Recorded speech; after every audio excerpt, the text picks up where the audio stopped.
Oke, selamat pagi jemaat yang saya kasihi dalam Tuhan Yesus Kristus. Kita akan lanjutkan pelajaran kita ya.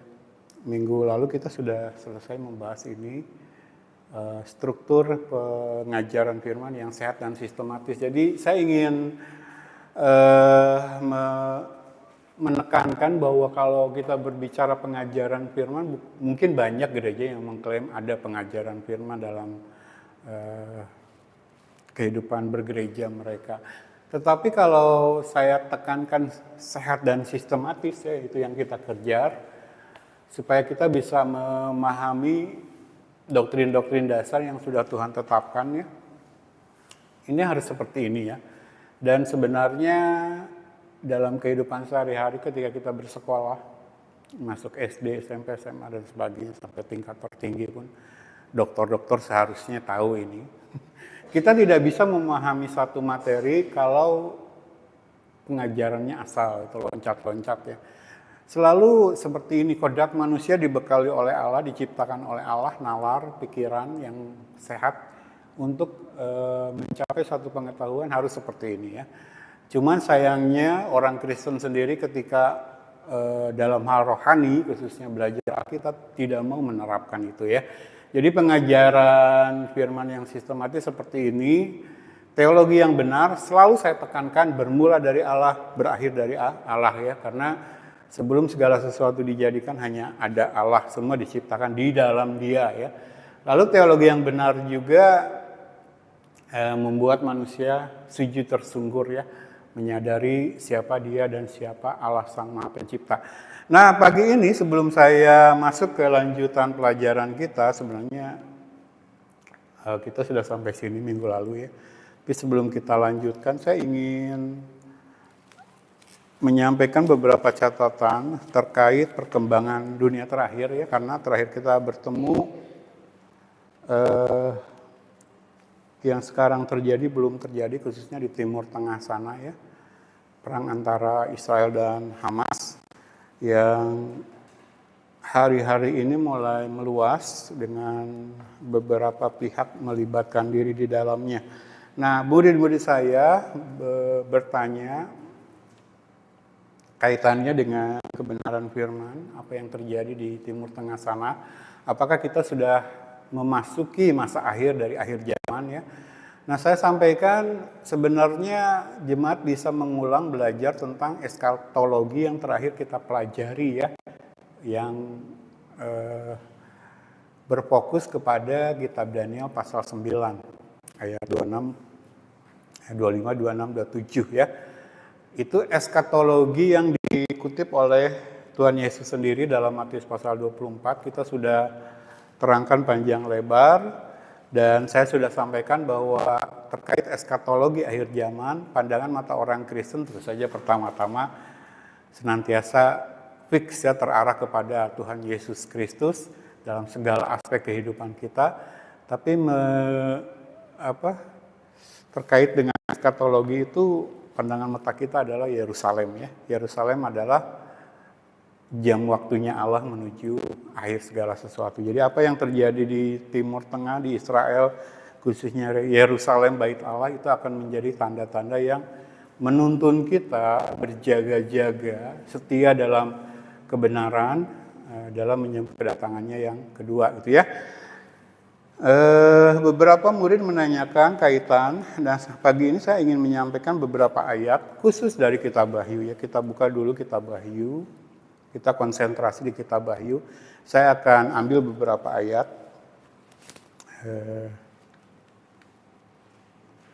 Coba kita buka kitab Wahyu. Yang pertama adalah ayat yang pertama. Jemaat yang sudah mendapati membuka kitab Wahyu, ayat pertama dalam kitab Wahyu silakan dibacakan keras-keras. Akan mewakili segala yang sudah kita lakukan dalam beribadah khususnya, juga apa yang akan terus kita lakukan sebagai persiapan kita menyambut kedatangan yang kedua. Silakan baca ayat yang pertama. Wahyu 1 ayat 1. Inilah wahyu Yesus Kristus yang dikaruniakan Allah kepadanya supaya ditunjukkannya kepada hamba-hambanya apa yang harus segera terjadi, dan oleh malaikatnya yang diutusnya, ia telah menyatakannya kepada hambanya Yohanes. Oke. Ayat pertama dulu ya. Dikatakan di sini diawali dengan ungkapan inilah wahyu Yesus Kristus. Nah, saya ingin ulas sedikit tentang wahyu, pewahyuan ya. Kata wahyu di sini dalam bahasa Inggris tuh kita kenal dengan revelation ya. Makanya buku terakhir Wahyu dalam bahasa Inggris disebut kitab Revelation ya, the Book of Revelation. Nah, ini dalam bahasa aslinya berasal dari kata apokalipsis ya. Apokalipsis. Artinya disclosure.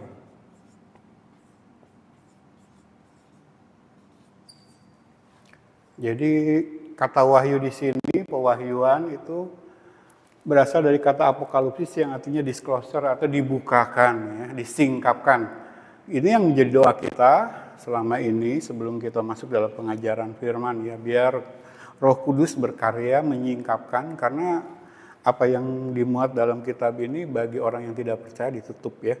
Tuhan sengaja menutupnya. Tetapi bagi orang yang percaya oleh kuasa Kristus ya, ketika kita masuk dalam iman Kristen lewat karya salib Kristus, maka apa yang selama ini merupakan rahasia dibukakan ya. Jadi tadi kita baca dalam ayat pertama ini, inilah wahyu Yesus Kristus yang dikaruniakan Allah kepadanya supaya ditunjukkannya kepada hamba-hambanya apa yang harus segera terjadi ya. Jadi kalau kita berbicara tentang event-event atau kejadian-kejadian menjelang kedatangan Yesus yang kedua, eskatologi, menjelang hari-hari terakhir, dikatakan bahwa rahasia Allah ini dikaruniakan Allah kepada Yesus untuk dibukakan, untuk ditunjukkan lewat hamba-hambanya kepada jemaatnya, gitu ya. Jadi wahyu, revelation, apokalipsis itu yang rahasia yang sebenarnya milik Allah dibukakan ya, lewat Yesus kepada hamba-hambanya, lalu hamba-hambanya membukakan ini kepada jemaat Tuhan lewat satu pengajaran firman yang sehat dan sistematis. Tidak ada cara lain ya, tidak bisa dengan khotbah lompat-lompat dari minggu ke minggu. Itu yang diamanatkan oleh Yesus dari sejak amanat agungnya ya. Ajarlah apa yang sudah ku perintahkan kepadamu. Jadi saya selalu menekankan pengajaran firman yang sehat dan sistematis sebagai satu-satunya cara. Nah, apa yang ada dalam rahasianya Allah dibukakan. Jadi Yesus Kristus itu turun ke dunia, menderita sampai mati di atas salib. Tetelestai katanya sudah selesai.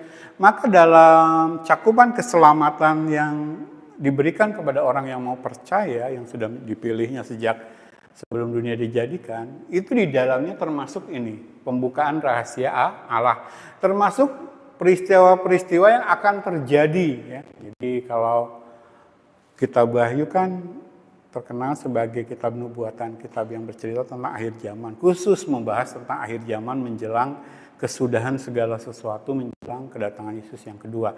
Nah, apa yang akan terjadi di akhir zaman, eskatologi dibukakan. Kita belum masuk dalam pelajaran kitab Wahyu secara menyeluruh ya, tapi bagian-bagian dari kitab Wahyu kita sudah ambil ketika kita mempelajari materi lain. Contohnya ketika kita mempelajari eskatologi dari Daniel pasal 9 kemarin, kita ambil beberapa bagian dari kitab Wahyu yang melengkapi. Kalau Tuhan izinkan ada waktu kesempatan kita belajar kitab Wahyu keseluruhannya dari pasal pertama, puji Tuhan ya. Kalau tidak keburu Yesus datang. Jadi tidak ada rahasia di dalam Kristus, semua dibukakan, termasuk kejadian-kejadian terakhir menjelang kedatangannya. Kenapa Allah bukakan? Yang seharusnya rahasia Allah, masa depan rahasia Allah, tidak ada yang tahu. Kenapa Allah bukakan? Karena Allah ingin kita tahu. Karena Allah rindu umatnya tahu apa yang akan terjadi menjelang hari-hari terakhir. Sayangnya yang mengaku gereja Tuhan sekarang justru tidak mau tahu. Di situ kan kita melihat ketidaknyambungan antara apa yang diinginkan Allah, dirindukan Allah dengan mewahyukan segala sesuatu lewat Yesus Kristus kan.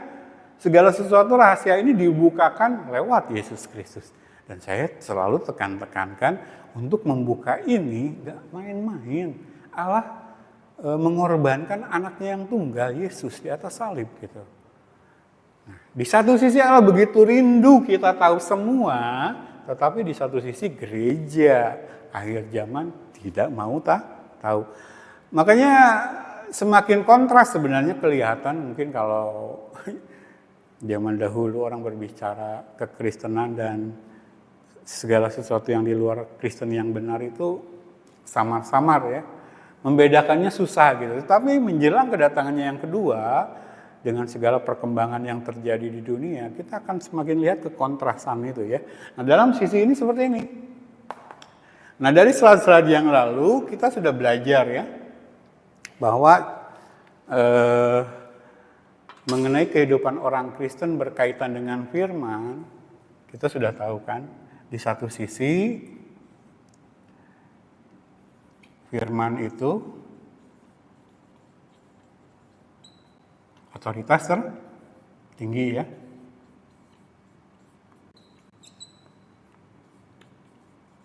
Kemarin kita sudah lihat ayat-ayatnya.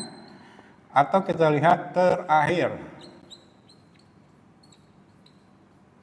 Tertinggi artinya yang lain harus tunduk kepada apa yang dikatakan firman ya. Terakhir artinya kata terakhir. Kalau firman sudah berkata harus begini, tidak ada yang bisa meralat itu ya. Udah kata terakhir dikatakan oleh firman. Nah kita sudah belajar firman sebagai otoritas dalam kehidupan orang percaya ya. Itu kita buktikan dengan pewahyuan sudah selesai ya. Pewahyuan sudah selesai. Ingat-ingat ya, lalu proses kanon sudah ditutup. Jadi 66 kitab dalam buku ini, 39 dalam perjanjian lama, 27 dalam perjanjian baru sudah selesai. Tidak ada yang bisa ditambahkan ke sana ya. Kalau ada apokripa kemarin ini kitab-kitab yang tersembunyi ya di masa Allah tidak berfirman kepada bangsanya, itu tidak bisa masuk ya, karena kanon sudah ditutup. Lalu kita tekankan, minggu lalu itu juga tentang posisi ya, keagungan dari firman. Ini yang ditekankan minggu lalu ya. Dua hal ini. Keagungan firman, karena firman itu adalah Allah. Allah sendiri menempatkan firman sejajar dengan namanya, dengan pribadinya. Lalu dikatakan satu ayat lain, firmanmu teguh di sorga gitu kan. Lalu dalam Yohanes pertama, ayat yang pertama dikatakan apa? Pada mulanya adalah firman. Firman itu adalah Allah. Firman itu bersama-sama dengan Allah.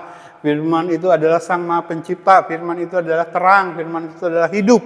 Jadi firman, keutamaan Kristus. Nah ini posisi firman dalam kehidupan orang percaya. Nah orang-orang yang ada dalam pilihan Allah akan hidup di sini. Ya, jadi terkait pewahyuan akan menghargai sesuatu yang sebenarnya milik Allah, rahasia berabad-abad, hanya Allah yang tahu, tapi lewat Kristus dibukakan kepada jemaatnya, maka jemaatnya akan menghargai firman. Memposisikan firman selayaknya pada tempatnya ya. Tetapi ada kelompok lain yang kita amati sehari-hari di mana firman diabaikan ya.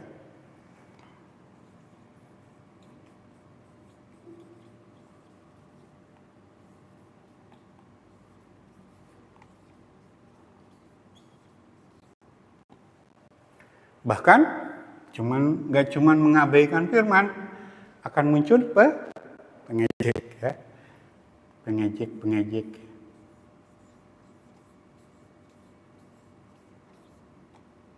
Di akhir zaman akan muncul pengejek-pengejek.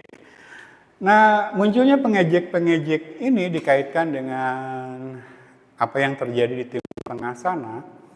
Mereka akan bilang seperti ini, mana kiamat, mana kedatangan Yesus. Dari dulu perang sudah terjadi, gitu kan. Saya ingat tadi sudah saya cerita sama Ibu Gembala, di masa-masa awal munculnya pandemi kemarin, COVID, saya sudah khotbahkan khusus mengingatkan jemaat, perhatikan baik-baik, ini tanda dari Allah ya, tentang pandemi yang akan terjadi. Nah, saya khotbahkan itu awal 2000, kemunculan COVID, baik di Kenari maupun di Pasar Lama saya khotbahkan. Mengingatkan gitu, bahwa jangan sampai kejadian COVID ini berlalu begitu saja bagi orang percaya. Ada pesan Allah di sana, yang ingin melihat umatnya bertobat, berbalik dari dosa-dosanya, merendahkan diri, mencari Dia. Ya. Lalu COVID berakhir dengan 2,5 tahun, sekian juta jadi korban. Ya. Membuat kita ada dalam masa teror. Ya. Kita ingat, saya cerita kepada Ibu Gembala tadi, cerita mengingat ketika setiap hari kita mendengar suara mengaung-ngaung sirine ambulans. Ya. Lalu kemana-mana kita diliputi ketakutan, mau menyentuh apa ketakutan, menerima barang apa ketakutan, menerima tamu di rumah ketakutan, gitu kan. Mau bertamu ke rumah orang juga takut, gitu. Penuh dengan ketakutan kemana-mana. Tapi setelah COVID 2,5 tahun berlalu, efeknya apa? Gitu kan. Nah, bagi kelompok pertama yang menghargai firman, menghargai pewahyuan dari Allah, akan terus ke sana.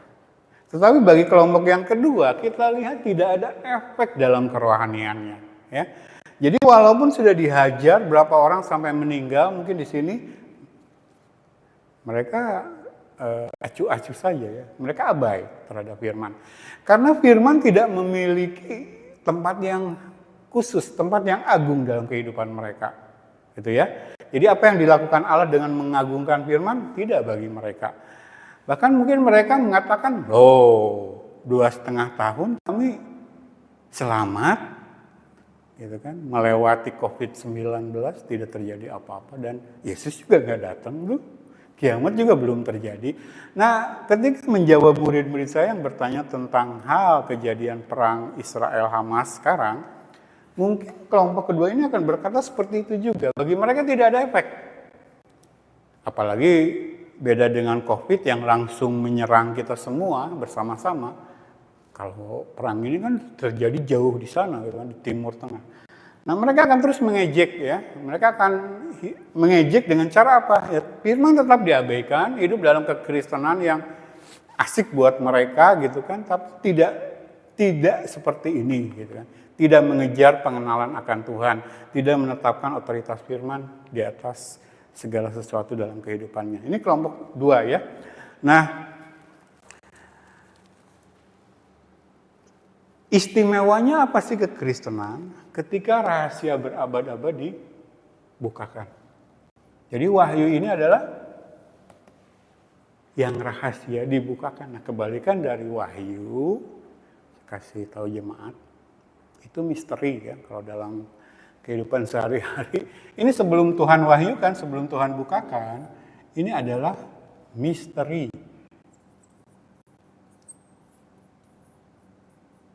Dalam bahasa Yunani-nya pakai kata ini, mysterion. Dari sinilah kita dapatkan kata misteri atau rahasia, tertutup, tidak ada yang tahu. Makanya kalau kita baca 2 ayat, saya tuliskan di sini, Roma 16 ayat 25 dan Efesus 3 ayat 9. Di sana dikatakan bahwa hal tentang kerajaan Allah itu adalah misteri, rahasia berabad-abad. Di sana dikatakan, pakai kata mysterion, kata misterinya. Ini rahasia yang tertutup. Tapi ketika Yesus diutus datang ke dunia, menderita dan mati di atas salib, bagi mereka yang percaya kepadanya, dibukakan. Allah bukakan. Allah rindu umatnya yang sudah dipilihnya sebelum dunia dijadikan, tahu semua, termasuk hari-hari terakhir, kejadian-kejadian hari terakhir. Ini satu-satunya jalan, rahasia ini terbuka. Makanya kalau kita merenungkan keberadaan kelompok yang kedua, mereka mungkin bawa-bawa Alkitab. Mereka mungkin baca Alkitab setiap hari di rumahnya. Mereka mungkin mengklaim, seperti yang saya katakan tadi, mengklaim dalam gerejanya dilakukan pengajaran firman. Gitu. Tetapi kalau mereka belum dilahirkan kembali, maksudnya karya Kristus belum bekerja dalam kehidupan mereka, maka mereka nggak mungkin masuk ke dalam pengajaran firman yang sehat dan sistematis. Satu-satunya cara gitu. Jadi rahasia Allah satu-satunya cara dibukakan adalah lewat Yesus tadi ya, Wahyu kitab pasal pertama ayat yang pertama kita bacakan. Allah berikan kepada Yesus, Yesus berikan kepada hamba-hambanya, kepada jemaatnya. Ini satu-satunya cara rahasia ini terbuka. Nah, bagaimana Yesus lewat hamba-hambanya membukakan rahasia ini kepada jemaat Tuhan? Lewat pengajaran firman yang sehat dan sistematis, sebagaimana diwakili oleh amanat agung Kristus. Pergilah, jadikan semua bangsa muridku, baptis mereka dalam nama Bapa, Anak, Roh Kudus, dan ajarlah semua yang sudah kuperintahkan kepadamu. Kata ajarlah, perintah dari Yesus dalam amanat agung dipakai kata apa? Didasko. Ya, jadi emang yang diamanatkan pengajaran. Satu-satunya cara tidak bisa. Makanya kalau kita melihat tradisi gereja Pantekosta karismatik yang kita akan masuki tadi bersifat mistik, tidak ada pengajaran sehat yang sistematis. Kalaupun gembalanya mengklaim ada pengajaran firman di gerejanya, tidak sehat dan sistematis. Artinya penafsirannya tidak sehat, hermeneutik yang dipakai masih mengikuti keinginan sendiri, ya, tidak mengikuti prinsip-prinsip yang baku, lalu tidak sistematis ya itu. Tiap minggu lompat-lompat gitu. Tidak ada pemberian materi yang berjenjang, yang direncanakan dengan baik gitu ya. Tidak bisa ya. Jadi ini jalurnya. Nah, terkait akhir zaman, kejadian-kejadian menjelang kedatangan Yesus yang kedua, harus dengan cara ini. Jadi kelompok yang pertama ini yang menghormati firman, memposisikan firman selayaknya dalam kehidupannya, ini akan melakukan ini. Nah, kita lihat ayatnya berikutnya ya. Jadi dalam Roma pasal yang ke-16 ayat 25 dikatakan ini rahasia yang didiamkan berabad-abad ya. Saya tuliskan aja ya dua ayatnya, jemaat silahkan buka. Roma 16 ayat 25.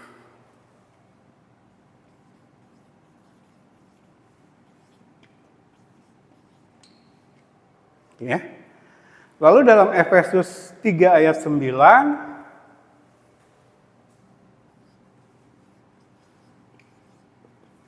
dituliskan sebagai rahasia berabad-abad. Jadi ini rahasia berabad-abad, di sini dituliskan rahasia yang didiamkan selama berabad-abad. Nah, rahasia ini dibukakan dalam iman kepada Yesus. Lalu Yesus kepada hamba-hambanya, kepada jemaatnya lewat pengajaran firman yang sehat dan sistematis kepada orang-orang yang masuk dalam kelompok yang pertama. Ya. Jadi di dunia ini cuma ada dua kelompok orang. Ini calon masuk surga, ini calon masuk neraka. Walaupun mereknya gereja, walaupun mereknya Kristen, tapi ada dua kelompok. Kristen yang masuk kelompok pertama, Kristen yang masuk kelompok kedua. Kristen yang memposisikan firman selayaknya dalam hidupnya, mengejar pengenalan akan Allah, setia hidup dalam pengajaran firman yang sehat dan sistematis, lalu Kristen yang mengejar hal-hal lain di dalam gereja ya. Kristen yang mengabaikan firman, Kristen yang di dalamnya berisi pengejek-pengejek firman ya. Coba buka Yudas 1 ayat, menyimpang sedikit dari kitab Wahyu ya. Saya ingin tunjukkan satu ayat. Yudas cuma satu pasal ya, jadi nggak ada pasalnya biasanya. Sebelum Wahyu ada kitab Yudas. Coba buka ayat berapa ya? Kalau enggak 8, 18.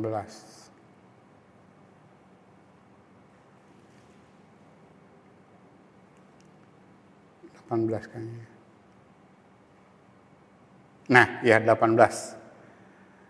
Yuda 1 ayat 18.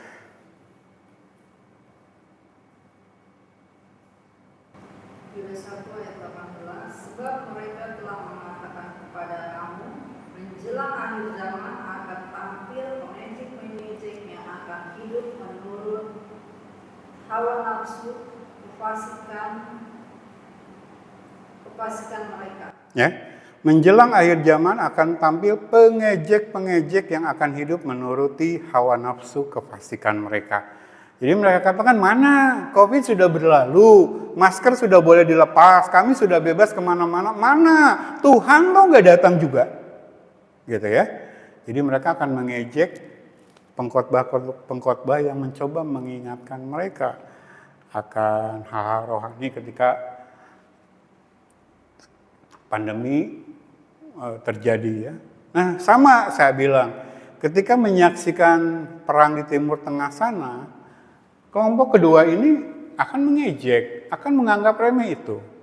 Jadi COVID sudah berlalu, tidak ada efeknya dalam kehidupan mereka.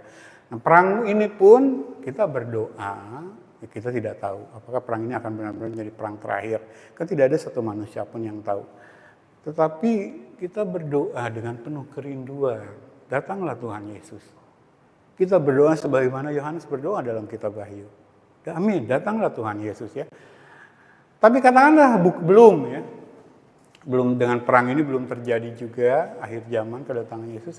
Maka akan semakin mengejeklah para pengejek ini. Mana katanya dengan perang sebesar ini antara Israel dan Hamas dalam puluhan tahun terakhir terjadi, toh belum juga kiamat gitu kan. Jadi mereka akan terus hidup dalam ejekan-ejekan ini. Nah, kita mau Tuhan Yesus datang sekarang, mau belum juga, kita akan pakai kejadian ini sebagaimana kita pakai kejadian pandemi kemarin untuk mengejar kebenaran firman. Gitu ya. Oke.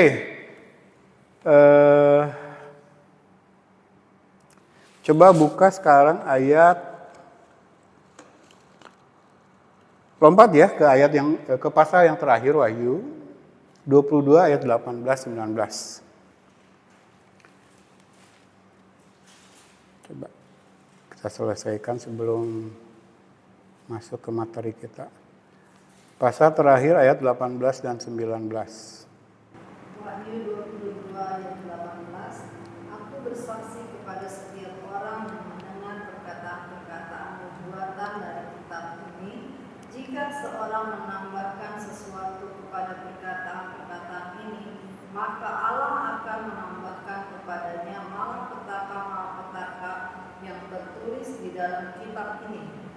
Dan jikalau seorang mengurangkan sesuatu dari perkataan-perkataan dari kitab nubuat ini, maka Allah akan mengambil bagiannya dari pohon kehidupan dan dari kota kudus seperti yang tertulis di dalam kitab ini. Ya. Jadi yang dahulu rahasia dalam iman kepada Kristus dibukakan, sudah selesai. Tidak boleh ditambahi, tidak boleh dikurangi. Otoritasnya sudah mantap gitu, firman ya. Nah, kelompok pertama ini akan bertekun dalam pengajaran firman. Tidak ada niat menambah-nambahi lagi dengan firman yang baru ya. Mengutak-atik dasar yang sudah diletakkan. Mereka akan terus mengejar pengenalan akan Allah, pengetahuan akan kebenaran lewat yang sudah dituliskan dalam Alkitab. Karena Alkitab sendiri, firman sendiri mengatakan tidak boleh menambahkan dan mengurangkan ya. Nah, balik lagi ke ayat yang pertama, ke pasal yang pertama, kita baca ayat yang kedua dan yang ketiga. Tadi ayat yang pertama ya, coba. Yohanes telah bersaksi tentang firman Allah dan tentang kesaksian yang diberikan oleh Yesus Kristus, yaitu segala sesuatu yang telah dilihatnya. 3. Berbahagialah ia yang membacakan dan mereka yang mendengarkan kata-kata nubuat ini, dan yang menuruti apa yang ada tertulis di dalamnya, sebab waktunya sudah dekat. Oke. Berbicara tentang kelompok yang pertama dulu. Ya. Rahasia sudah dibukakan, diberikan kepada hamba-hambanya, salah satunya Yohanes. Lalu Yohanes telah menyatakan kepada gerejanya, lalu orang-orang ini yang masuk dalam kelompok yang pertama dikatakan, berbahagialah ia yang membacakan dan mereka yang mendengarkan kata-kata nubuat ini dan yang menuruti apa yang ada tertulis di dalamnya, sebab waktunya sudah dekat. Inilah kelompok yang berbahagia itu. Ada yang mengajarkan, ada yang mendengarkan, belajar, lalu kemudian bersama-sama melakukan karena memahami apa yang sudah dipelajari. Jadi yang dituliskan di sini membaca dan mendengarkan itu adalah hidup dalam pengajaran yang sehat dan sistematis. Itu bahasa Alkitab ya. Jadi kalau membaca dalam Alkitab, berbahagialah ia yang membacakan, mereka yang mendengarkan. Membacakan dan mendengarkan yang dimaksud adalah hidup dalam pengajaran yang sehat dan sistematis. Apa? Karena target akhirnya adalah menuruti apa yang tertulis di dalamnya. Rahasia yang sudah dibukakan ini. Nah, supaya kita bisa menuruti apa yang tertulis di dalamnya, kita harus tahu dulu kan. Kita harus ngerti dulu. Jadi nggak mungkin orang menuruti, melakukan, melaksanakan sebelum ngerti dulu isinya apa. Jadi mendengarkan, membacakan dan mendengarkan di situ adalah hidup dalam pengajaran firman. Ya. Nah, saya tahu banyak orang Kristen yang rajin membaca firman. Tapi cuma membaca kok. Dulu di masa masih dalam sekolah Alkitab itu menjadi kebanggaan. Itu menjadi perlombaan tersendiri di antara siswa-siswi yang ada. Selama 9 bulan mengikuti masa pendidikan di sekolah Alkitab, berapa kali kamu tamat baca Alkitab? Saya tidak bilang itu salah. Karena siklus kita emang mulai dari membaca. Tapi kalau tidak diikuti dengan ketiga langkah lanjutan dari siklus itu kan membaca, menafsirkan, merenungkan, mengajarkan. Itu siklus yang sudah kita pelajari, yang diajarkan oleh Alkitab. Membaca itu bagian dari siklus itu. Bukan orang percaya. Tapi kalau cuman bangga karena sudah baca Alkitab 1000 kali bolak-balik, tanpa menafsirkannya dengan benar, mengartikannya dengan benar, kita belum membacakan dan mendengarkan untuk menuruti sebagaimana dituliskan dalam Wahyu 1 ayat 3. Jadi ada yang membacakan, ada yang mendengar, lalu sama-sama menuruti apa yang tertulis di dalamnya ya.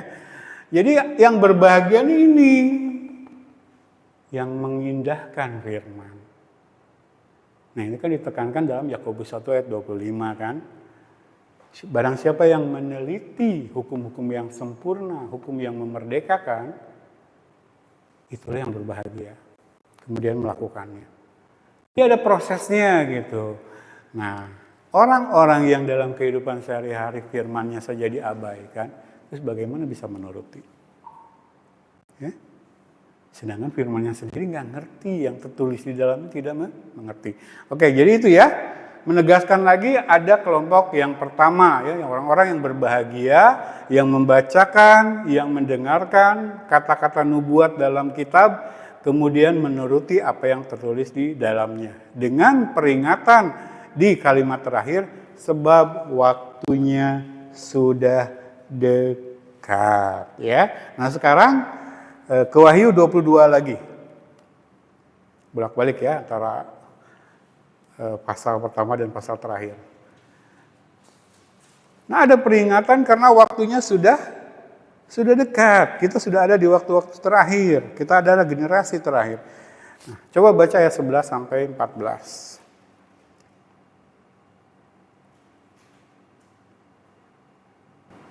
Wahyu 22 ayat 11. Barang siapa yang berbuat jahat, biarlah ia terus berbuat jahat. Barang siapa yang cemar, biarlah ia terus cemar. Dan barang siapa yang benar, biarlah ia terus berbuat kebenaran. Barang siapa yang kudus, biarlah ia terus menguduskan dirinya. Sesungguhnya aku datang segera dan aku membawa upahku untuk membalaskan kepada setiap orang menurut perbuatannya. Aku adalah Alfa dan Omega, yang pertama dan yang terkemudian, yang awal dan yang akhir. Berbahagialah mereka yang membasuh jubahnya, mereka akan memperoleh hak atas pohon-pohon kehidupan dan masuk melalui pintu-pintu gerbang ke dalam kota itu. Nah, tadi kita sudah baca ya di pasal yang pertama. Berbahagialah orang yang membacakan, mendengarkan, menuruti apa yang tertulis dalam kitab ini. Dalam pasal pertama tadi ada peringatan yang mengikuti kan di kalimat terakhir. Karena waktunya sudah dekat. Tetapi ketika kita membaca pasal yang terakhir, justru mendekati waktu-waktu yang semakin dekat ini, firman Tuhan sendiri menubuatkan bahwa ayat 11 ya, barang siapa yang berbuat jahat, ia akan terus berbuat jahat. Barang siapa yang cemar, ia akan terus cemar. Jadi kelompok kedua disebut di sini, tapi dalam tren, dalam kecenderungan yang bukannya bertobat. Gitu. Jadi kelompok yang pertama yang di pasal pertama sudah disebut sebagai pihak yang berbahagia, di sini ditekankan berbahagia lagi. Karena yang benar akan semakin benar, yang kudus akan semakin menguduskan dirinya. Yang kedua ini yang jadi masalah. Ya. Yang jahat akan terus berbuat jahat, yang cemar akan terus mencemarkan dirinya. Ini yang kita sebut dalam pelajaran yang lalu adalah kutuk secara rohani. Itu yang mengerikan ketika Allah sudah lepas tangan. Diperingatkan beberapa kali tidak mau mendengar, akhirnya Tuhan menyerahkan pada keinginannya. Maka dia akan terus berbuat jahat dan dia akan terus mencemarkan dirinya dalam anggapan mereka berbuat benar gitu. Jauh dari firman. Jauh dari pengajaran firman yang sehat dan sistematis. Jadi saya pribadi membaca dari ayat-ayat kitab Wahyu yang sudah kita baca dua hal. Yang kelompok pertama menjelang hari-hari terakhir yang sudah diperingatkan dalam pasal yang pertama tadi akan semakin benar, akan semakin kudus. Akan terus berbuat kebenaran, akan terus menguduskan dirinya. Ada dalam alurnya proses Allah, Roh Kudus. Tetapi kelompok yang kedua akan semakin buta dengan kebenarannya. Mereka terus berbuat jahat, mereka terus mencemarkan dirinya, firman terus diabaikan. Mereka terus menjadi kelompok yang mengejek. Nah ini ditandai dengan kedekatan dengan firman, itu yang menjadi ciri utama. Kelompok yang pertama ini berbahagialah orang yang membacakan, orang yang mendengarkan, lalu menuruti apa yang tertulis. Itu yang berbahagia. Nah di sini dituliskan lagi di ayat yang ke-14. Berbahagialah mereka yang membasuh jubahnya. Ya, di pasal pertama tadi dikatakan, kan? Ingat kan? Berbahagialah yang membaca, yang mendengarkan, menuruti apa yang tertulis dalam kitab suci. Nah, sekarang disebutkan berbahagialah orang yang membasuh jubahnya. Itulah yang berbahagia. Beda dengan ini, firman sudah diabaikan. Kebenaran itu. Anggapnya jemaat. Jadi ini bahasa perlambang dari kitab nubuatan, khususnya kitab Wahyu. Itu orang-orang yang berbahagia. Kelompok yang pertama ya. Nah, ini yang berbahagia ya. Jadi kita sudah melihat karakteristiknya dari beberapa ayat Wahyu saja. Ini ayat terakhir yang kita baca dari kitab Wahyu ya. Wahyu 22 tetap. Coba baca ayat 20. Ayat terakhir. Nanti dulu. Ya, 20 dan 21. Dia yang memberi kesaksian tentang semuanya itu berfirman, ya aku datang segera, amin. Datanglah Tuhan Yesus. Kasih karunia Tuhan Yesus menyertai kamu sekalian. Amin. Ini adalah diperuntukkan kepada kelompok yang pertama. Ya, dikatakan ia yang memberi kesaksian tentang semua ini. Siapa ia di sini? Yesus, ya. Dia yang membuat apa yang mustahil ini jadi apokalipsis, ya, dibukakan. Yesus yang memberi kesaksian tentang semuanya ini berfirman, "Ya, aku datang segera." Respon orang percaya kelompok pertama diwakili oleh Yohanes adalah amin. Datanglah Tuhan Yesus. Nah, kepada orang-orang yang merespon seperti ini, kelompok pertama dikatakan apa? Ayat terakhir, kasih karunia Tuhan Yesus menyertai kamu sekalian. Amin. Coba betapa indahnya Alkitabnya orang Kristen ketika keseluruhan kitab diakhiri dengan kata amin. Kita sudah belajar, ya. Kita tidak sembarangan memperkatakan amin. Karena amin itu menunjuk kepada Yesus sendiri yang di dalamnya apa yang misterion menjadi apokalipsis, ya, dibukakan kepada kita. Nah, respon kita adalah Tuhan sudah bukakan, Allah sudah bukakan, saya ingin tahu. Itu, ya. Yang terjadi di dalam gereja adalah orang-orang yang setia, tekun hidup dalam pengajaran firman yang sehat dan sistematis, di mana Allah Roh Kudus berkarya membukakan semuanya. Ya, jadi lewat karya salib Yesus, rahasia ini dibukakan, tapi Yesus harus kembali, ya, harus naik kepada Bapa, tapi kemudian Roh Kudus diutus untuk menyertai gereja sampai kedatangan Yesus yang kedua.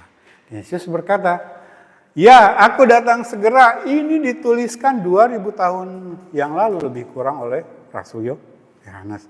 Dan waktu itu dengan segala antusias kerinduan, Yohanes mewakili gereja merespon, amin. Datanglah Tuhan Yesus. Saya kira ketika pandemi kemarin mulai, jawaban dalam hati saya sama seperti Yohanes. Amin, Yesus datang. Ketika melihat sekarang perang Israel dengan Hamas di Timur Tengah, kita tidak tahu kelanjutannya seperti apa, ya.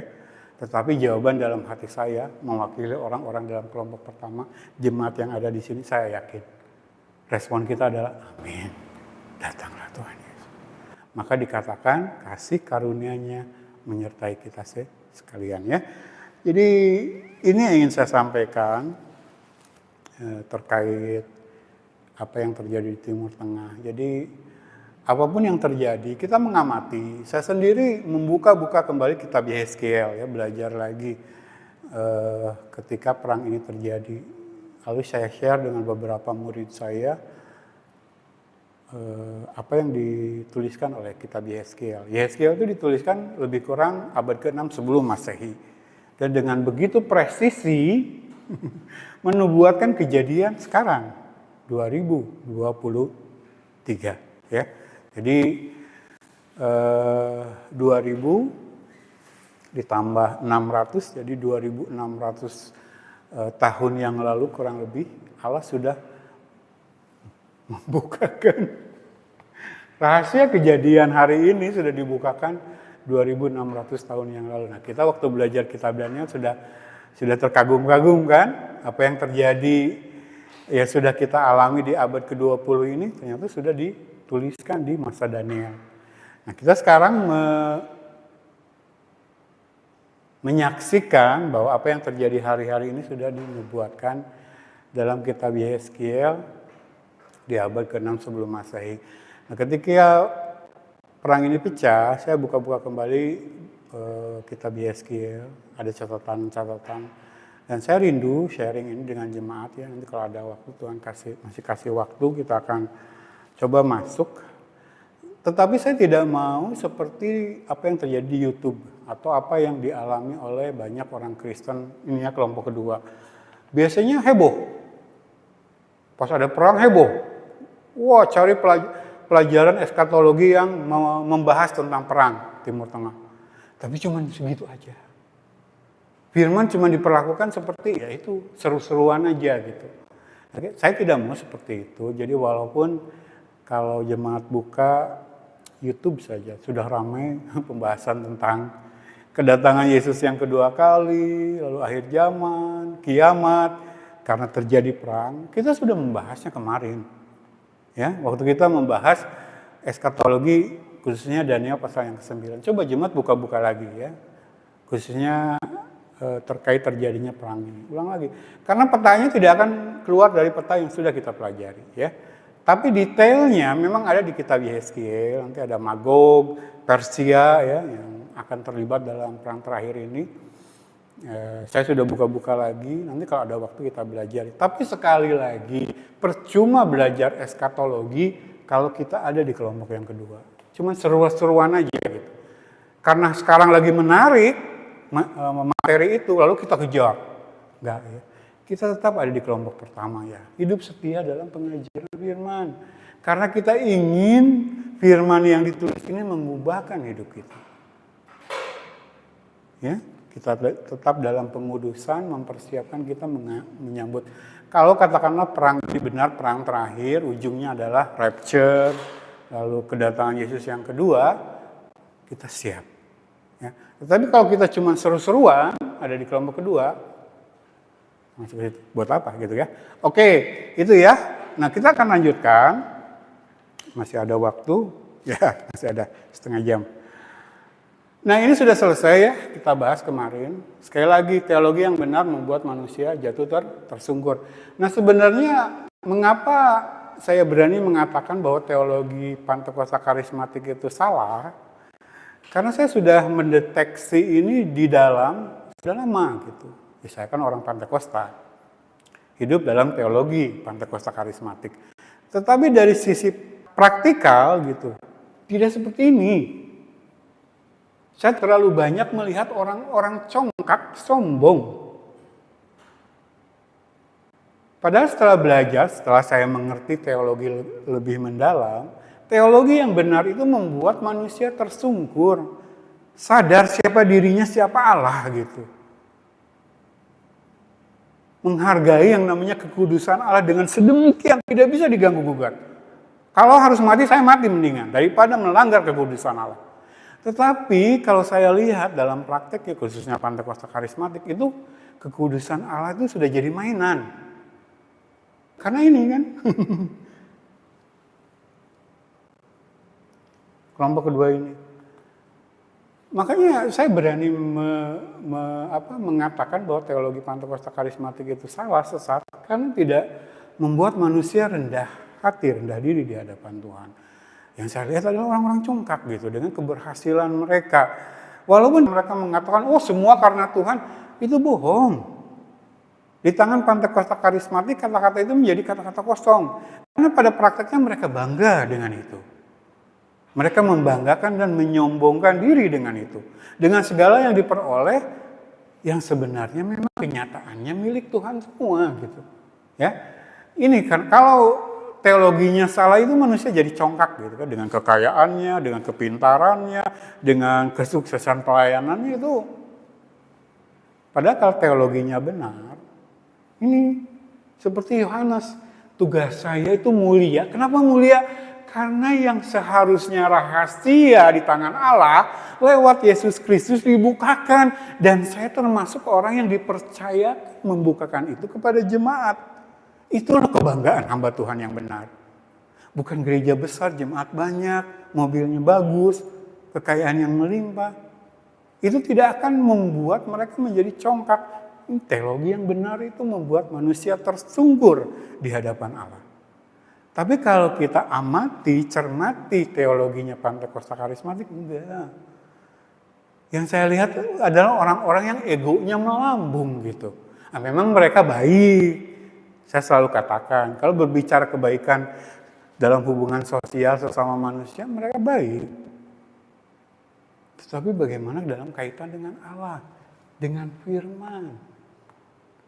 Ketika kita menggali kebenaran firman, maka kita semakin melihat kontras, kelihatan gitu. Bahwa dalam aliran teologi Pantekosta karismatik itu tidak membuat orang-orang rendah hati ya. Jadi ini ya, kita tekan-tekankan terus, kita akan balik lagi ke gambar ini, jemaat eh, apa tangkap ya kalau bisa apakan.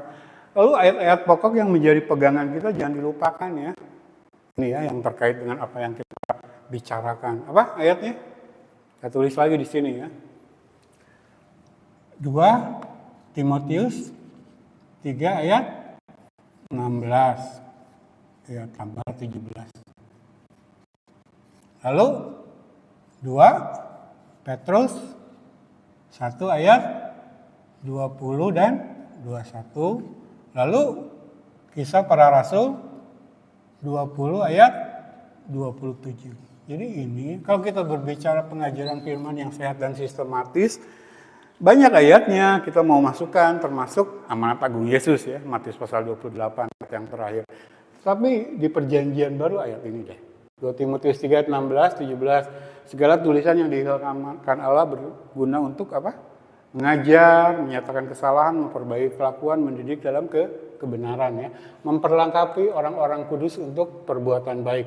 2 Petrus 1, 20, 21 yang terutama harus kamu ingat adalah jangan menafsirkan nubuat dalam kitab ini menurut keinginan sendiri. Karena para nabi dan rasul menuliskannya bukan atas kehendak manusia tetapi dorongan Roh Kudus ya, ilham Allah. Lalu Kisah 20 ayat 27. Ingat, aku tidak lalai memberitakan seluruh maksud Allah. Ya, jadi itu yang menjadi dasar pengajaran firman yang sehat dan sistematis. Oke.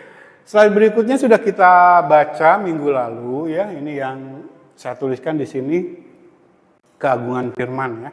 Allah sendiri menempatkan firman pada posisi di mana dia ada karena firman itu adalah Allah. Allah itu adalah firman ya. Jadi jikalau Allah demikian memperlakukan firman, bagaimana dengan kita? Bagaimana dengan gereja Tuhan? Bagaimana mereka yang mengklaim dirinya orang Kristen? Jangan-jangan sebenarnya masuk kelompok yang kedua ya. Ayat terakhir saya bacakan di bagian bawah, Mazmur 25 ayat 9. Ia membimbing orang-orang yang rendah hati menurut hukum dan ia mengajarkan jalannya kepada orang-orang yang rendah hati. Tidak ada jalan lain. Makanya kalau kita lihat teologi Pentakosta karismatik, loh, bagaimana Allah mau mengajarkan?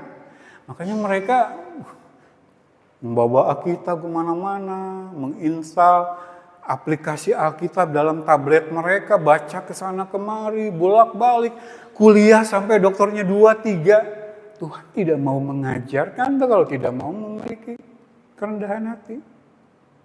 Ya, baca lagi. Ia membimbing orang-orang yang rendah hati menurut hukum dan ia mengajarkan jalannya kepada orang-orang yang rendah hati. Kalau tidak rendah hati, mau kuliah sampai profesor, doktor, karburator, kotor pun, Tuhan tidak mau mengajarkan.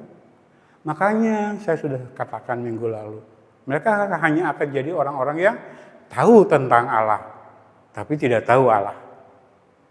Ya, tidak mengenalnya secara pribadi, tidak berrelasi dengannya.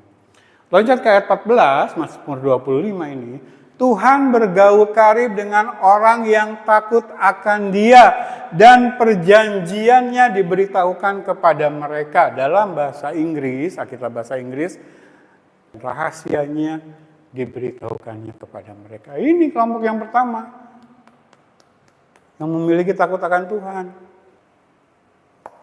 Orang yang takut akan Tuhan tidak akan mengabaikan. Orang yang takut akan Tuhan tidak akan mengolok-olok. Orang yang takut akan Tuhan tidak akan menempatkan firman cuman pelengkap ibadah. Pelengkap kehidupannya. Ya, itu kelompok yang kedua. Tapi yang memiliki takut akan Tuhan adalah, kita sudah belajar dari Roma pasal 3 kan, orang yang belum dilahirkan kembali tidak memiliki takut akan Tuhan. Ya, oke, selesai. Jadi keagungan firman hanya akan diakui, disyukuri, dihormati, dikagumi oleh orang-orang dalam kelompok yang pertama.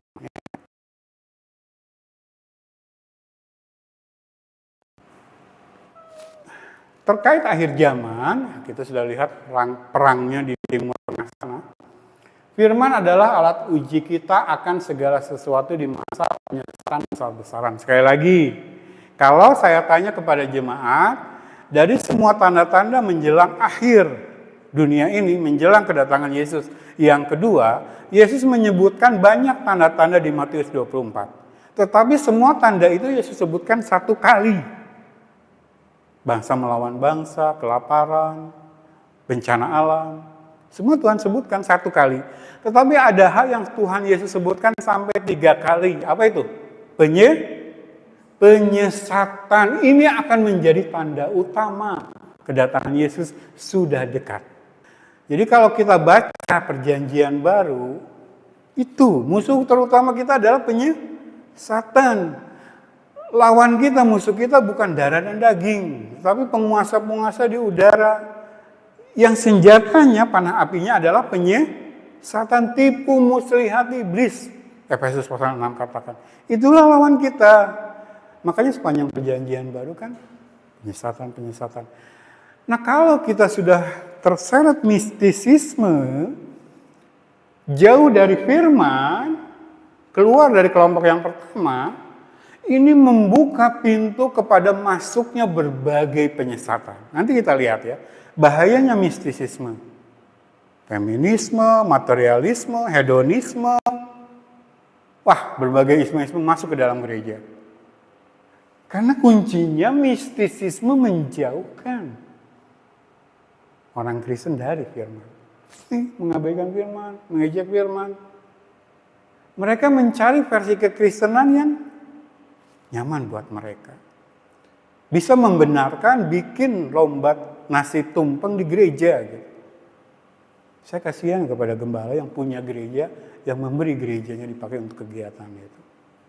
Itu nggak ngerti tentang gereja itu gembalanya. Kenapa nggak ngerti? Karena nggak hidup di sini, gitu. Karena mengabaikan firman. Gitu ya. Oke, jadi firman adalah alat uji kita akan segala sesuatu di masa penyesatan besar-besaran. Poin yang pertama. Dalam Olivet Discourse dengan jelas dan tegas Yesus memperingatkan, ini ya, Matius 24 ayat 4. Jawab Yesus kepada mereka, waspadalah supaya jangan ada orang yang menyesatkan kamu, sebab banyak orang akan datang dengan memakai namaku dan berkata akulah Mesias, dan mereka akan menyesatkan banyak orang.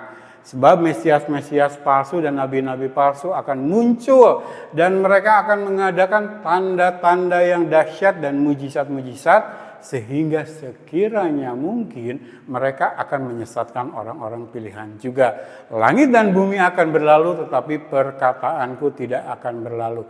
Jadi setelah Yesus berkali-kali memperingatkan tentang waspada terhadap penyesatan, Yesus memberikan clue. Kalau kita mau belajar. Di ayat 35 Yesus katakan, loh semua akan berlalu. Langit dan bumi akan berlalu, tetap perkataanku tidak akan berlalu. Yesus katakan, kita yang ada dalam kelompok pertama tidak akan ikut berlalu. Jadi kalau murid-murid bertanya, Tuhan, apa tanda-tanda kesudahan semua? Apa tanda-tanda kedatanganmu kembali? Yesus katakan, semua ini akan berlalu, tetapi perkataanku, firmanku tidak akan berlalu. Jadi yang akan ikut berlalu, akan ikut sudah bersama dengan dunia ini adalah yang tidak punya firman. Yang mengabaikan firman. Bukan kelompok yang pertama. Tadi kan sudah kita baca 2 ayat mengatakan bahwa ini kelompok yang berbahagia. Jadi sebagai hamba Tuhan, tugas saya bukan ngarang-ngarang doktrin baru, tugas saya cuma mempresentasikan apa yang dituliskan dalam Alkitab. Ini loh realitas. Pasti jadi. Nah, saya rindu siapapun yang mendengar, uji dirimu sendiri. Ada di mana? Oke, sudah ke gereja. Gereja seperti apa? Oke, sudah Kristen seperti apa? Gereja dalam tanda kutip yang banyak dipraktekkan di sekeliling kita tidak akan membuatmu masuk surga. Hanya gereja yang didirikan oleh Yesus. Kristen tidak akan membawamu ke surga. Hanya murid-murid Kristus yang akan masuk ke dalam surga. Ya, Tugas saya hanya mempresentasikan. Saya tidak akan ngarang-ngarang dan saya tidak mau memberitakan selain yang ada dalam Alkitab. Saya tidak tertarik. Ya. Oke.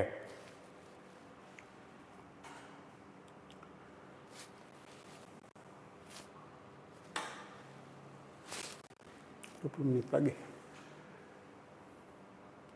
Jadi Yesus sudah memberikan clue ya ketika memperingatkan tentang tanda-tanda kedatangannya yang menekankan penyesatan. Firman, yang tidak akan berlalu firman, perkataanku, pegang gitu ya. Kalau kamu mengharapkan lihat aku datang kembali, menyambut aku pada kedatanganku kembali, pegang apa yang tidak akan berlalu. Itu firman. Dan berikutnya, peringatan ini diulang terus sepanjang perjanjian baru karena kesesatan akan terus bertambah sampai antikristus dinyatakan. Kita sudah belajar ya dalam pelajaran eskatologi kitab Daniel kemarin. Eskalasi kedurhakaan akan mencapai puncaknya 3,5 tahun antikris melanggar perjanjian. Ya. Nah kalau perang di Timur Tengah sekarang menuju ke sana, hati-hati. Ya. Oke. Kita sudah baca ayatnya tadi ya. Orang yang benar, orang yang kudus akan semakin benar, semakin kudus. Orang yang tidak benar, yang jahat, yang cemar, akan begitu terus ya. Poin berikutnya, cara kerja iblis dan antikristus dan nabi-nabi palsu adalah dengan cara yang curang, menyamar, meniru, demi menipu dan menyesatkan. Hati-hati. Sekali lagi, sekedar Kristen, sekedar gereja tidak akan membawa kita ke sorga. Karena iblis menyamar. Banyak pekerja-pekerja curang. Ya, hati-hati. Oke, poin terakhir. Kita diperintahkan menguji segala sesuatu. Ini ayatnya saya cantumkan. 4 hal menguji yang sudah sering kita pelajari ya. Kita diperintahkan menguji segala sesuatu. 1 Tesalonika 5 ayat 21. Menguji apa yang berkenan kepada Allah. Efesus 5 ayat 10. Menguji diri sendiri 2 Korintus 13 ayat 5 dan menguji roh-roh 1 Yohanes 4 ayat 1. Ini yang akan dilakukan orang-orang yang ada dalam kelompok pertama, yang setia tekun hidup dalam pengajaran firman yang sehat dan sistematis. Karena bagaimana kita mau menguji kalau firmannya aja loncat-loncat setiap minggu. Kalau jemaatnya saja bahkan gembalanya tidak ngerti. Bagaimana kita menguji kalau kita tidak pernah meneliti hukum-hukum yang sempurna itu, mau menguji dengan apa? Jadi kalau kita diperintahkan untuk menguji, kalau Yesus memperingatkan kita untuk waspada terhadap penyesatan, pastikan kita memegang alat uji itu. Yaitu firman dalam Alkitab. Tidak ada cara alat uji lain bagi kita. Ya? Oke. Nah setelah kita menyaksikan slide-slide ini dari minggu kemarin, barulah kita masuk ke mistisisme. Jadi apa yang sudah kita pelajari sejak minggu lalu itu akan ditentang oleh mereka yang sudah terpengaruh mistisisme. Otoritas Alkitab yang seharusnya tertinggi terakhir dijatuhkan, digeser. Lalu apa? Firman Tuhan yang diagungkan, yang ditempatkan pada tempat yang seharusnya dihormati, takut akan Allah. Orang yang sudah masuk terpengaruh mistisisme tidak akan melakukan. Firman cenderung diabaikan. Ya, kita akan lihat nanti. Jadi ini ya, slide pertama tentang mistisisme ya. Waspada. Ini saya cantumkan ayat-ayat di sini, nanti jemaat silakan baca ya. Buka sejarah bagaimana dari perjanjian lama sampai perjanjian baru yang namanya mistisisme selalu menyerang umat Tuhan. Ini dimulai dari kejadian apa? Menara Babel ya. Lalu raja-raja ini saya tuliskan sengaja beberapa ayat. Nah di satu raja-raja ini apa? Peristiwa apa? Ketika Raja Ahab lewat pengaruh Izebel menjadi pemuja Baal. Baalisme itu mistisisme. bukan penyembahan Allah. Apa yang dipraktekkan dalam musik-musik penyembahan sekarang, itu kebanyakan Baalisme, bukan penyembahan versi Kristen. Apa yang dipraktekkan sekarang. Ya. Lalu saya cantumkan ini. Nanti ini muncul lagi dalam kitab Wahyu. Ya. Baal, Izabel, rohnya muncul lagi dalam kitab Wahyu. Jadi dari perjanjian lama yang namanya mistisisme dipakai oleh iblis untuk menjauhkan orang-orang dari firman. Ini bahayanya mistisisme. Ya. Makanya saya tulis di bawah, kebaca, mudah-mudahan jemaat kebaca. Mystery religion. Agama misteri. Ini loh, hidupnya masih di sini. Karena bagi mereka, walaupun Kristen, walaupun gereja, bagi mereka ini tidak terbuka. Jadi masih suka yang mistis-mistis, yang misteri-misteri, yang tersembunyi-tersembunyi. Hanya bisa dilihat oleh orang yang katanya diurapi. Saya dapat penglihatan mimpi karena saya orang yang diurapi. Secara mistis, jemaat tidak mengalami.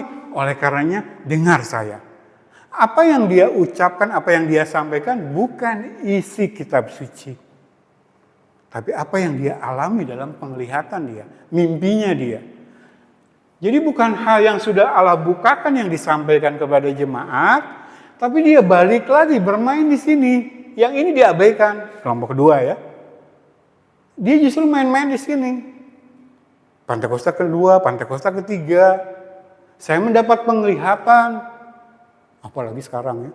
Ketika terjadi perang Israel-Hamas, langsung di YouTube muncul.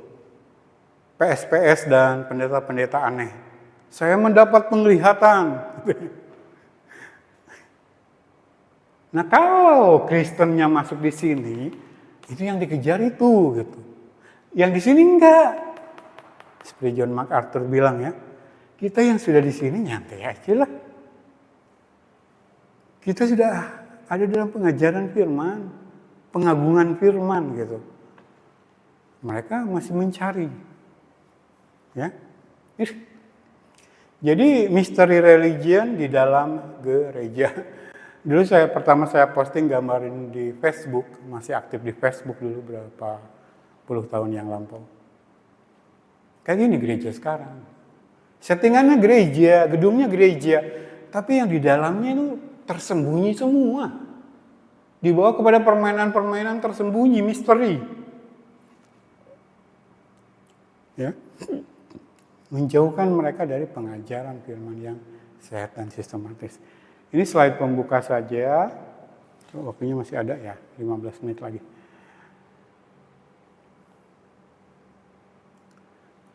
Oke, saya kasih gambaran ini dulu di slide pertama. Untuk menjelaskan apa yang disebut sebagai mistisisme. Agama mistik, agama misteri, agama tersembunyi. Jadi sukanya yang goib-goib gitu kan. Kalau kita lihat orang-orang yang meditasi, bertapa, kita sebut sehari-hari bertapa, secara mistik itu seperti ini ya. Di dalam gua, di bawah pohon rindang, di bawah air terjun, di dalam kuburan. Yang mereka lakukan adalah terutama adalah ini, mengosongkan pikiran. Itu tapak mereka. Dan sebenarnya ini masih dianut oleh agama-agama lain di sekitar kita. Terutama dari timur ya, saya tidak usah sebutkan. Meditasi mereka adalah mengosongkan pikiran. Karena Allah mereka bukan pribadi, tapi satu kekuatan dalam alam semesta. Satu force. Mereka berharap kekuatan itu mengisi mereka. Makanya mereka mengosongkan pikiran. Bertapa, yoga. Banyak orang Kristen suka yoga. Aneh kan? Kalau hidup di sini ada banyak ya jenis olahraga yang sejenis dengan yoga. Yang menyehatkan tubuh tapi tidak melibatkan mistisisme.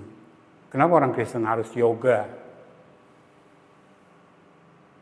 Mengosongkan pikiran intinya. Lengkap dengan kemenyan, penyembahan mereka. lalu kitab sucinya mereka. Nah, saya mau katakan hasil survei saya. Yang namanya agama misteri, atau kita sebut dalam bahasa Indonesia kebatinan, katakanlah kita coba ya jemaat kalau ada waktu riset sendiri. Katakanlah keyakinan, kebatinan. Katakan A. Ada aliran kepercayaan kebatinan namanya A. Coba riset di sekitar kita aja, yang ada di sekitar kita. Temui paling tidak 3 orang yang menganut kepercayaan yang sama. Coba tanya kamu kepada mereka tentang aturan-aturan hidup, hukum-hukum menjalani kehidupan. Mereka akan beda-beda menyatakannya. Misalkan ada 3 orang ya, 1, 2, 3. Orang yang pertama berkata, berdasarkan pengalaman saya, inilah aturan hidup. Lalu orang yang ketiga berkata, berdasarkan hasil meditasi saya di dalam goa selama 1 bulan, inilah hukum-hukum tentang hidup. Artinya walaupun labelnya sama, keyakinan kebatinan A, tetapi ketika berbicara panduan hidup, mereka berbicara hal yang berbeda. Artinya subjektif, tergantung orang yang siapa yang saya tanya. Jadi panduan atau hukum-hukum dalam menjalani kehidupan ini ditentukan oleh pribadi-pribadi berdasarkan pengalamannya. Karena saya tapa mendapatkan ini, tapa ini kan mengosongkan pikiran. Waktu saya tapa menghasilkan ini, inilah hukum-hukum. Lalu dia ajarkan kepada pengikut-pengikutnya. Waktu saya bertapa di bawah pohon rindang, yang saya dapatkan bukan begitu, tapi begini. Inilah hukum-hukum penuntun kehidupan. Lalu itulah yang diajarkan kepada pengikutnya. Jadi walaupun mereknya sama A, tetapi kalau kita ingin mendapat panduan atau standar yang objektif, tidak akan pernah kita dapati. Semua berdasarkan pengalaman masing-masing gitu.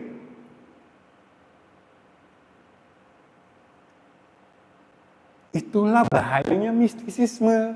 Nah, kalau kekristenan sudah terseret, terpengaruh mistisisme, yang terjadi seperti gereja-gereja sekarang. Loh, ini gereja saya. Izinnya, gembalanya saya, terserah saya apa yang diajarkan. Maka kalau kita survei ke gereja-gereja sekarang, khususnya Pantekosta Karismatik, tidak ada patokan yang pasti, standar yang pasti tentang hukum-hukum Allah. Walaupun sama Kristen, walaupun sama GPDI, sama GBI. Kalau sudah masuk ke area pengajaran firman, terserah gembalanya. Nah, nanti gembalanya terserah apa yang dia peroleh, apa yang dia alami. Sementara Kristen yang benar, standarnya pasti dari Allah. Yang tertulis dalam Alkitab, yang ditafsirkan dengan benar. Oke, kembali ke sini. Kita sudah menangkap yang paling bahaya dari mistisisme adalah subjektivitas. Kristen kalau sudah terseret mistisisme akan menjadi Kristen yang subjektif. Makanya survei deh. Banyak orang mengklaim orang GPDI, ini doktrin GPDI. Saya katakan dari awal nggak ada doktrin GPDI. Silakan survei dari gereja ke gereja. Semua seenaknya kok, sesuai penafsiran mereka sendiri. Orang naik ke mimbar yang diomongkan asal kebanyakan. Yang ditonjolkan kan kesaksian. Jadi baca ayat 1. Tapi yang dia sampaikan kepada jemaat adalah kesaksian. Kalau kesaksian kan menurut masing-masing. Gitu. Nggak ada standar. Ini akan terseret kepada subjektivisme. Makanya mereka nggak berani kalau diajak, ayo duduk bersama buka Alkitab. Ya? Nah, kalau kita mundur kembali ke belakang kepada slide tentang pengajaran firman, ini nggak akan pernah tercapai. Dalam kekristenan yang subjektif, karena sudah diseret oleh mistisisme, ini nggak akan tercapai. Nanti kalau kita berbicara doktrin tentang sedekah, masing-masing. Menurut saya sedekah dalam Kristen begini, begini. Itu lain-lain. Karena dasarnya tidak Allah. Tetapi subjektivitas mereka sendiri gitu. Ngarang-ngarangnya mereka sendiri. Maka tujuan akhir membuat kita rendah hati di hadapan Allah tidak akan pernah tercapai. Maka kita lihat kan, orang Kristen-Kristen dalam Pentakosta karismatik itu, egonya. Yang terekspos jelas itu ego gitu, dalam apapun tindakan mereka. Termasuk pelayanan gitu.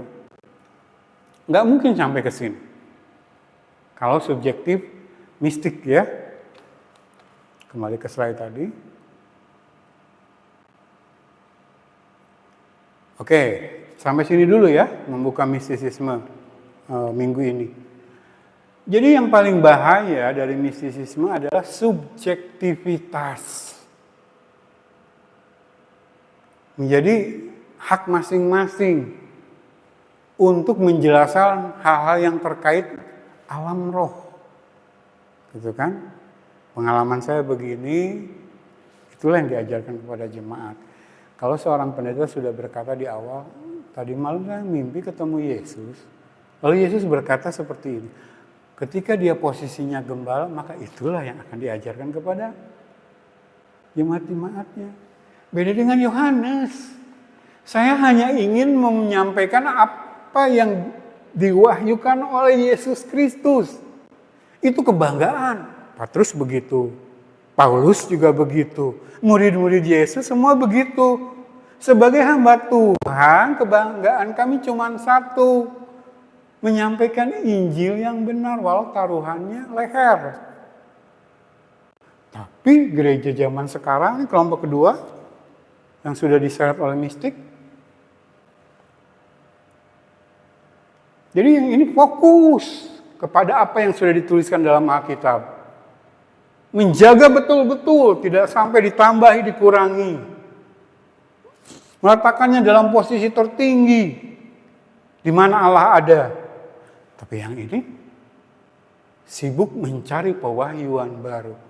Disinilah munculnya Pentakosta kedua, Pentakosta ketiga. New Apostolic Reformation. Penglihatan ini, penglihatan itu. Bukan setia berdiri di atas apa yang sudah Allah wahyukan. Tidak menghargai. Sesuatu yang tadinya misteri dibukakan di dalam Kristus, mereka tidak hargai itu. Asik mencari kekristenan dalam pengaruh mistik yang sesuai dengan selera mereka masing-masing. Jangan sampai kekristenan merusak hobi saya. Jangan sampai kekristenan melarang A, melarang B, melarang C yang menjadi kesukaan saya. Maka saya ikut kekristenan yang ini. Padahal ini masuk kelompok yang kedua. Firman diabaikan. Nah, mengakhiri pelajaran kita akhir pagi ini, saya menyatakan apa yang dituliskan kitab Wahyu yang sudah kita bacakan di awal. Kita termasuk orang-orang berbahagia. Mendengar, saya membacakan, mendengar, kita belajar bersama-sama lalu kita menuruti apa yang tertulis di dalam Alkitab. Apa yang tetap dalam kebenaran, cari kebenaran. Apa yang tetap dalam kekudusan, cari pengudusan. Itulah yang berbahagia.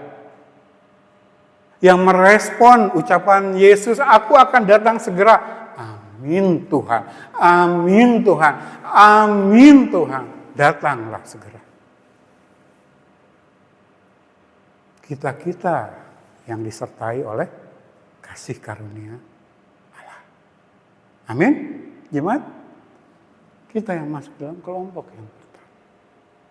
Maka, sementara kita mencermati apa yang terjadi di Timur Tengah sana, kalau lewat peristiwa itu akhirnya Yesus datang, kita menjadi orang-orang berbahagia. Saya sebagai ayah, sebagai manusia rindu melihat anak kita dewasa. Tapi kalau besok Yesus datang, saya akan berbahagia dengan dia di sorga. Tidak ada batuk lagi. Dek, berdoa, udah selesai. Segala yang duniawi, yang lahiriah, dibanding yang akan kita nikmati bersama-sama dengan Yesus. Ya. Tutup mata dan lipat tangan. Kita akan berdoa, nanti Ibu Gembala berdoa. Haleluya.